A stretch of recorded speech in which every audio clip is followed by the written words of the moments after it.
Hello and welcome to the second and final part of this side table build. I will continue this where I ended part 1, and for those of you who missed that, I will put the link in the description. This part will begin with the stretchers and the sliding dovetail joints for those. Then I will continue with the drawer build where I will use half-blind dovetails in the front and through dovetails in the back, and I will use a freehand routing technique to achieve these dovetails. This part will also contain the runners for the drawer. I will show you how I route this groove in the drawer side to perfectly center the drawer in the opening. Then I will finish off with making the top for the table and put the finish on it.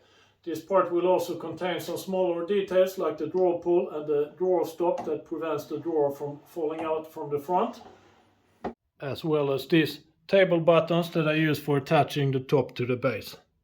We left part 1 with the base almost complete. The mortise and tenon joints are done and the legs are tapered, but I need to do the joints for the stretchers before gluing it together. For the stretchers I will be using sliding dovetail joints. It's a quite simple joint to get really good with my router table fans. The advantage that I see with this joint is that I can glue in the stretchers after I glue the base together. The grooves that you see here are for guiding the runners for the drawer. I start this by laying out the center of my dovetail tracks, and the important thing here is that the stretchers later on ends up at the equal distance from the drawer opening on both sides. I use the caliper at the locked value and I slide that against the inside of the drawer opening to make a mark for the center line. The very best I can do when it comes to aligning the dovetail tracks in the two parts is to clamp them together and route the track in one go. And when I clamp them together, I make sure that the outer surfaces are aligned.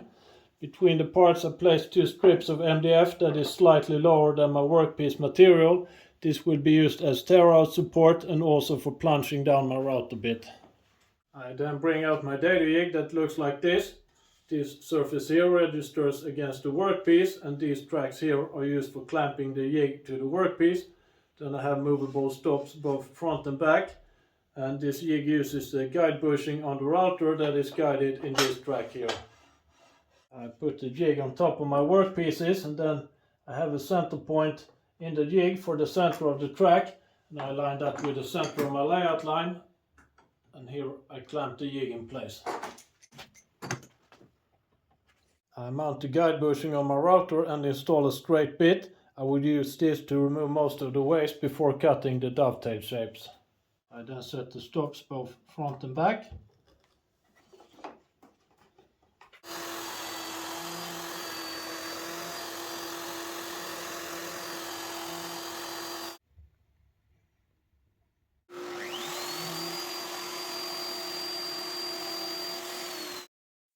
I switch to the dovetail bit in my router and reset the depth for a final single pass with this router bit.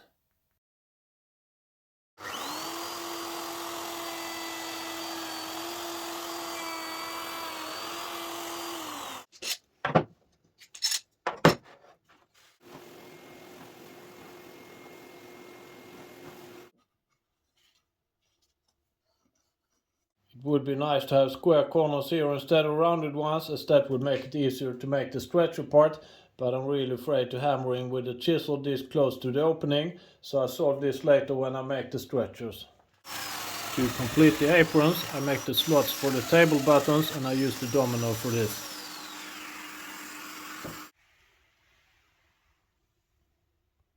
The only thing remaining for these parts before I can glue the base together is some final sanding and touch-up.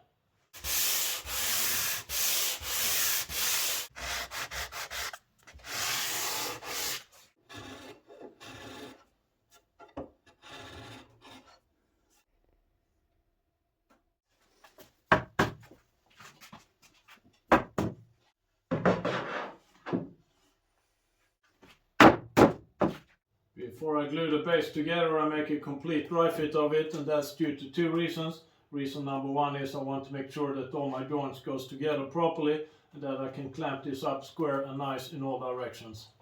The second reason is the stretchers. To determine the length of these, the base has to be glued or at least clamped together. I prefer to do the fitting of the stretchers before I glue the base. I have already jointed and planed my stretchers to thickness and width, and I've cross-cut one side on them. And to determine the length, I slide that side against the dovetail track on this side here, and then on the side nearest me I make a mark that matches the bottom of the dovetail track. I cut slightly on the safe side and then make the final tuning using my shooting board. I measure the depth for my dovetail grooves in the aprons. On the router table I use the same bit that I use for routing the grooves in the aprons, and then I set the bit height to match the depth of those grooves. On one of my stretchers I make a layout for the dovetail shape. To run this quite narrow workpiece vertical on the router table with tear-out support behind it doesn't feel very safe or precise. It's really easy that I tip the workpiece one way or the other. So instead of doing that, I will be using this quite simple clamping fixture or jig. I use this when I need to machine wood standing up vertical or at an angle. This jig slides against the fence on the router table. Fully equipped, the setup looks like this. I have a stop here in the front to prevent me from routing into the jig itself. The MDF acts as tear-out support on the exit side, and this piece here is a side reference for my workpiece.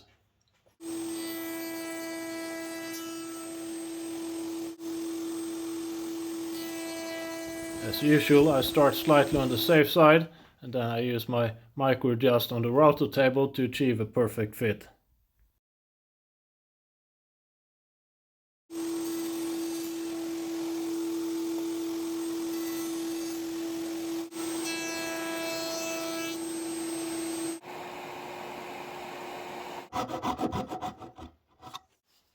This doesn't need to be perfect in any way, it will never be seen, and it's just to create a stop for the stretcher if the glue should fail in 200 years or so. To complete the stretchers, I route the grooves for the runners. All the parts for the base are now done and it's time to glue them together. I will do this in 3 steps. I will start with the short sides, then I will follow up with the long sides, and then I will finish with the stretchers. I'm quite generous with glue inside the mortises. On the tenons I try to have a little less glue. Too much glue here would just cause squeeze out problems. I make sure that these surfaces are even, then I try to place my clamp centrally over the joint. I put clamps in the long direction as well. This way I simulate the complete glue up of the table, even if I only glued the side aprons. Then I go ahead and measure for square between the top of my workbench and the outside of all the legs. You could also measure the inner diagonals of the legs, but there are some clamps in the way, so in this case I think it's easier to just check with a square.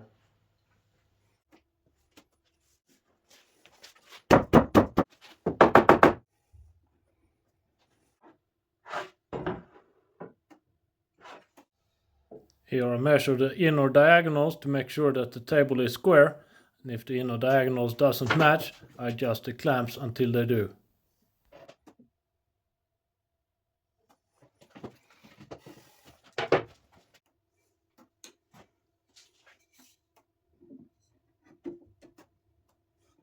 When I glue the stretchers I use these quick clamps, then you can pump both sides simultaneously and the stretcher won't risk to tilt, which you could if you hammer on it.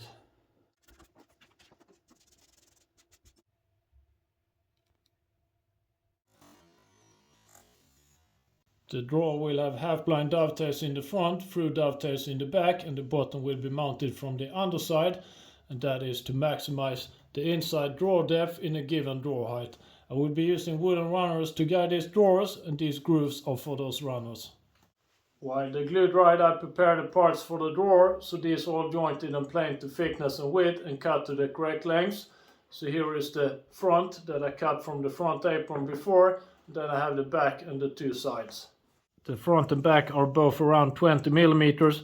That's a slightly thicker back than I usually have, but some extra thickness will help it stay flat over time. The sides are 15 millimeters, and if you look on the grain on this side, they are close to vertical on all the pieces, and that will minimize the movement in this direction. I start this out with a really small gap here, and here it's about 0.6 millimeters.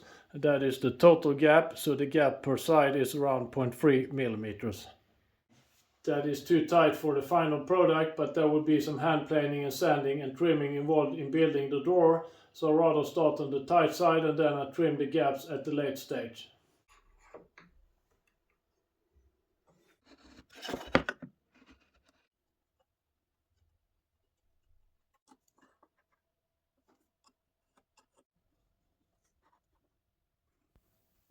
After laying out the dovetails, I cut the center tail on the bandsaw using a very simple jig.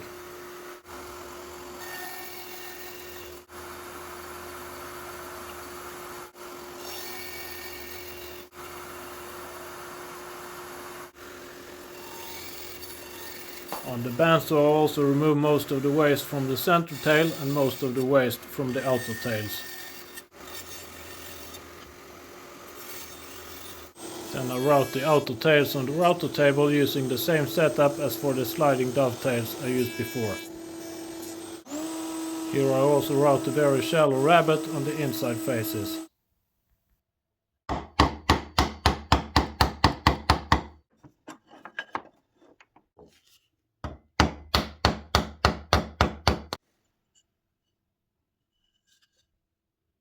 When transferring the tail shapes to the pins, I use this routed rabbet to register my workpiece.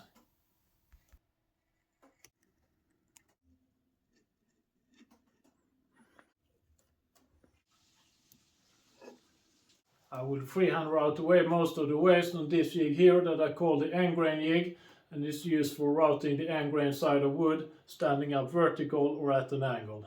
Below the base surface it has routed in tracks for clamp, and it has a side fence, and it also has this built-in dust extraction.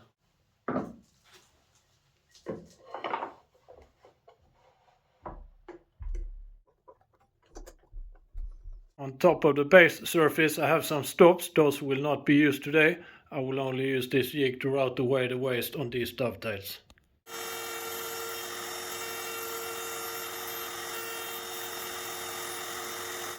I route as close as possible to my tape pieces without touching them, and this looks quite good. The rest is pared away with a chisel later. One advantage with this method is that you get really flat and even base surfaces. The half blinds are very similar, but here I add a fence to the router, and that is to prevent me from routing too far inwards and crossing my baselines.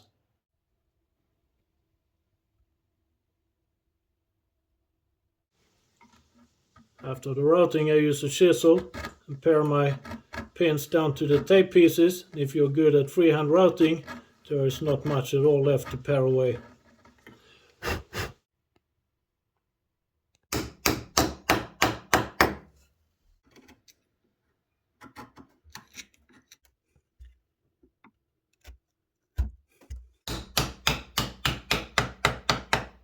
So what's the reason behind this freehand routing of the dovetails? Well, I tried this out on the half blinds a few years ago and I thought it worked really well. If I cut my dovetails manually, I would need to do some paring and trimming anyway. Then I could just as well route them and get the perfect baselines for free and avoid a lot of chisel chopping. I make a dry fit and check for steps in the corners. If I have steps, I adjust this using my long range shooting board. Some final sanding of the inner surfaces, and then it's time to glue this drawer together.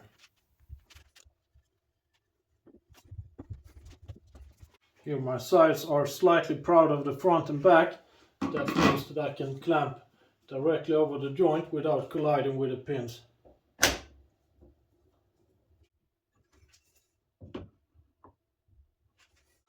After glue up, I trim the sides flush with the pins, and here I use a tear-out support on the exit side. The drawer is done for now. Of course it will have a bottom as well, and maybe some more trimming is needed, but that will be done later. The next step is to route the grooves for the runners on the sides. The crucial thing here is to route the track for the runners so the front becomes centered in the up and down direction. This position would be really hard to measure, and I only have one shot at this. So I made a dummy part for this with exactly the same width as the drawer, and the idea here is that I route the track in this dummy part, I measure how much I'm off center, and then I adjust accordingly and route my real tracks in the drawer. On my dummy part I marked one side with D, and I slide that through the drawer opening and I push it all the way downwards. While holding it in that position I lay out the mark for the routed grooves in the stretchers. On the router table I set the fan so the bit matches my layout lines. But this fan setting would make my dummy piece touch the rib below the door. That I want to avoid. I want to move it up the intended gap thickness.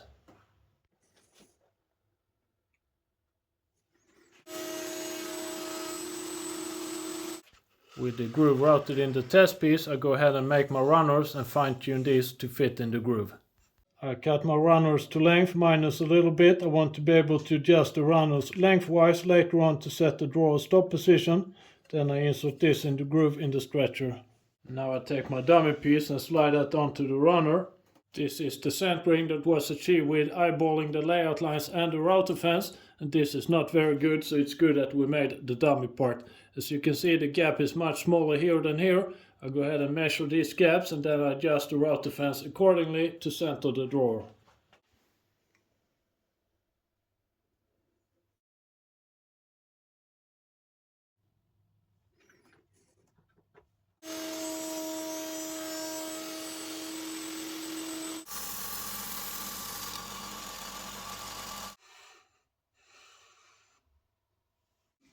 To fit the drawer in width, I plane away equal amount of each runner until I have a perfect fit.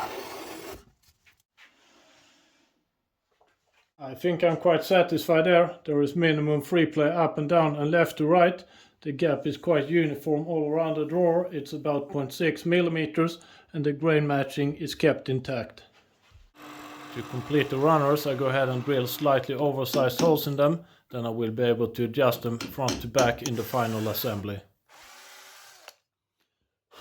So why this extra work with the grooves for the runners? Why don't just have them free floating? Then you just slide in the drawer, center the drawer front and screw the runners in place.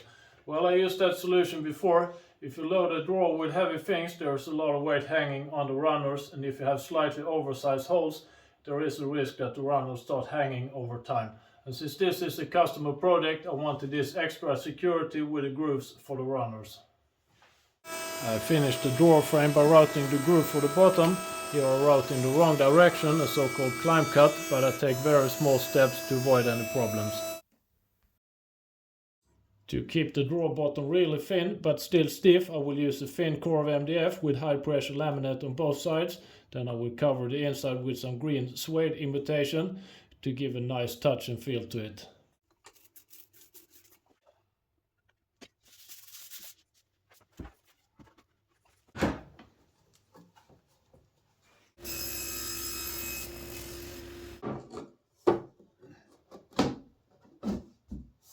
This sandwich construction where I have a thin core in the middle and then laminate on both sides gives a really stiff construction. This sheet is only about 4 millimeters thick and it takes a lot of force to bend it.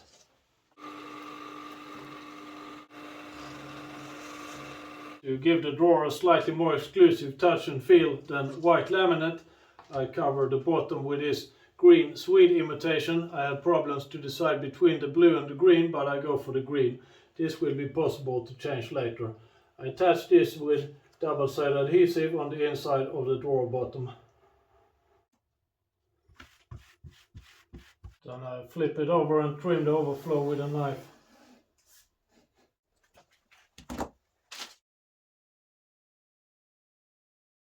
We are almost there. All the difficult things are done. That was the front apron and the drawer. But no table is complete without a top, so let's build that and finish this up. I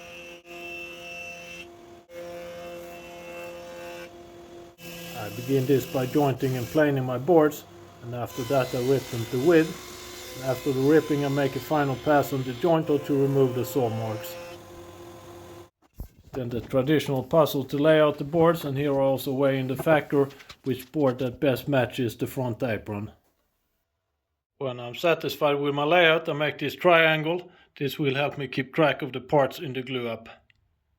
We take a look at the end grain before I glue this panel up.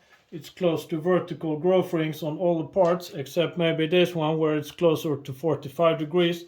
That's because I wanted tighter grain on this surface here to match the front. When the growth rings are close to vertical, I chose the best side to be up. I don't care that much about alternating the growth rings. Before starting the glue up, I move the feet on my clamping coils to the most outer position for this panel width. That's the best place for them to be to not interfere with the vertical clamps.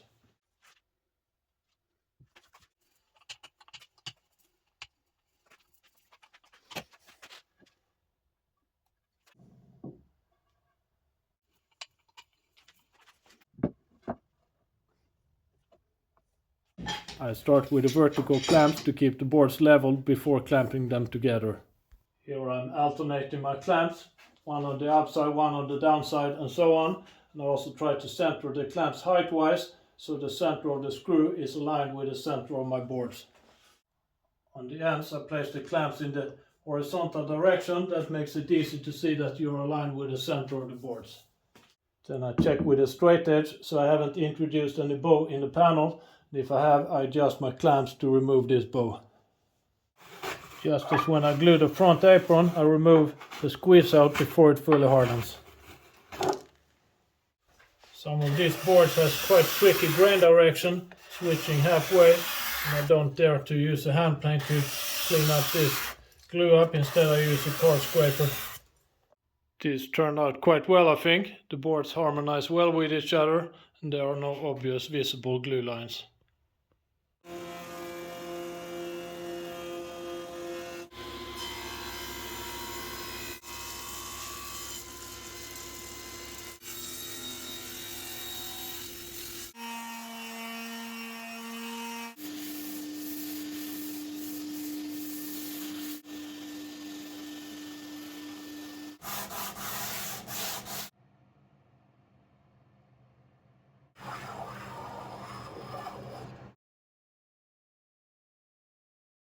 I make the table buttons in batches of 4, starting at the super jig to set the important dimension.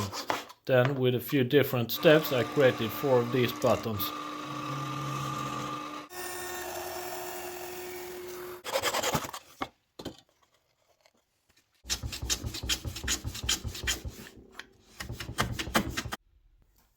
After I made the first 4, I start all over again at the super jig and make another 4.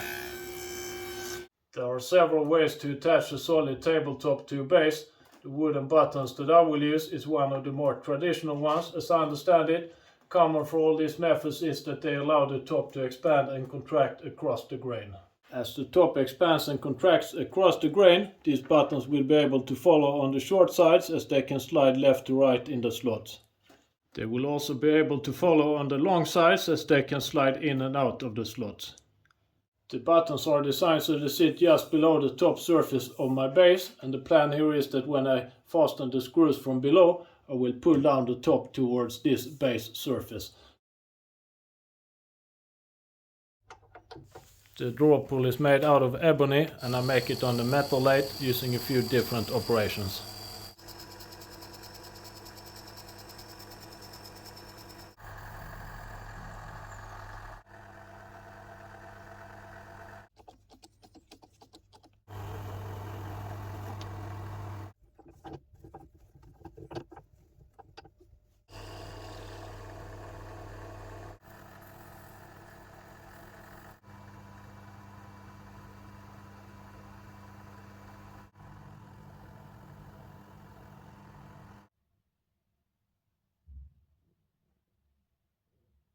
The last thing before finishing is a drawer stop, something that prevents the drawer from falling out forward.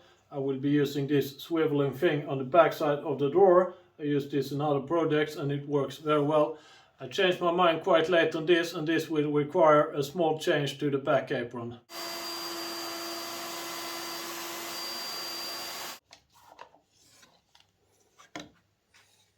To not route too deep into the back apron, I will make a separate hole for the screw. That's in my opinion a quite neat solution for a drawer stop. Since it's fully recessed in the back apron, the depth of the drawer can be maximized. I will stop this later around here somewhere with a finger screw into the underside of the top. I don't want to go all the way to the front apron because that would mean the drawer can hang down slightly. and start scratching the surface under the drawer. It's time to put the finish on this table, and I will use different hard wax oils for this. They give a good result and they are easy to apply, and they are also quite durable. I will use oils with white pigment here, not to make the table white, but trying to keep the natural bright color of the ash and avoid the yellow look that the unpigmented oil would give. This is untreated ash, and that's pretty much the look I'm after. This is the finish that I will use on a test piece, and this looks quite similar. Unpigmented oil will give a more yellow look, and that neither me or the customer want to have. The top will be finished on both sides to minimize the risk of warping. I apply the oil quite generous with a brush, but I try to avoid too much overflow and dripping. I let that soak in for a few minutes, and then I use a piece of paper. This both removes the overflow and gives a more even finish than I would get with a brush. I finished the insides as well, at least with one coating. I know I could stop somewhere and skip finishing on some surfaces, but this is quickly done.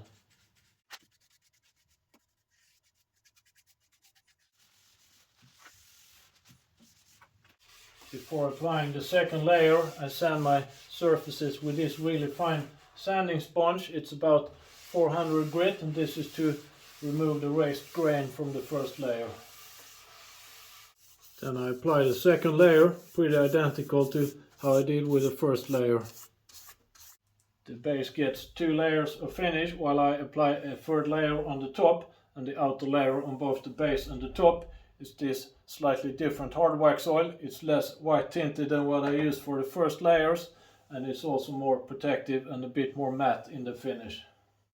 After the final layer, I go over all surfaces with this type of cleaning pad. It's not abrasive in any way, but it will remove the small crystals that sometimes can form from this hard wax oil finishes.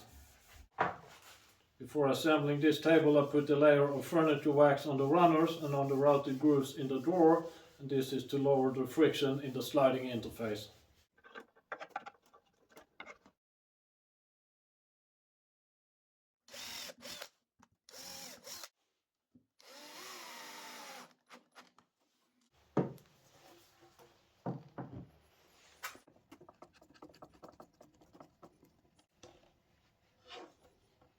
With the drawers complete, I continue with the runners, and here I tighten the screws, but not fully, so the runners are still able to move front to back. Then I push both the runners towards the front. To set the final position of the runners, I insert the drawer, then I push it until the front of the drawer is aligned with the front apron, and here the drawer will push the runners slightly backwards to their correct position. Then I remove the drawer again.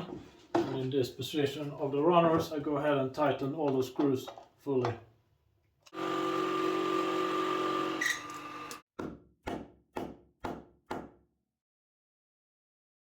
When I mount the table buttons, I try to center them in the slot and leave a few millimeter gap to the apron. Then the button will be able to move both sideways in the slot and in and out of the slot.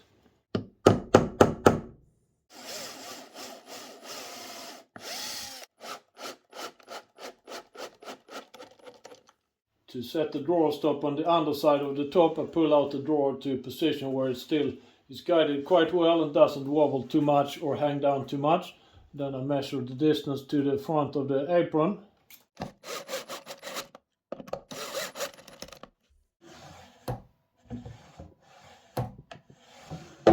The table is finished, and we have reached the end of this build video series. The customer will come and pick it up in a few hours, and hopefully he will be satisfied with the result. And I hope that you enjoyed watching this and that you learned a few tips and tricks along the way. Thanks for watching.